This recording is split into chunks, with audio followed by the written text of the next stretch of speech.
แต่งพระไม่เป็นแล้วก็บ่ฮู้จักพระเด้อค่ะอันนี้คือเรื่องจริงนะคะไม่ได้อิงนิยายเบิ่งอยู่บ่เบิ่งข้างอยู่บ่เออลีลาดีนักลีลา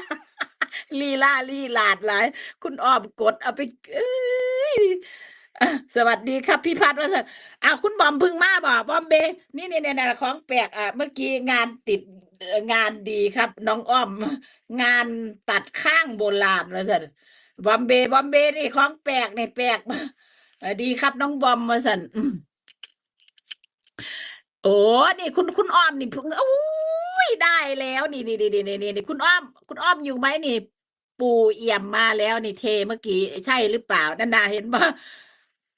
ขอบคุณค่ะมาสันคุณอ้อมว่านะดีครับน้องบอมเน่มาแล้วคุณอ้อมกดหนึ่งมาซะรู้แล้วรู้รอดไปเนี่ยนะเทเห็นกับหน้ากับตาเลยนะจ๊ะถ้าแม่หูว่าแพงแบบนี้เนาะก็สิคัดไปแม่นบ่อุ้ยไม่ได้คัดได้เคิดแล้วค่ะบุงจักพระเนาะปล่อยได้ปล่อยค่ะเอามา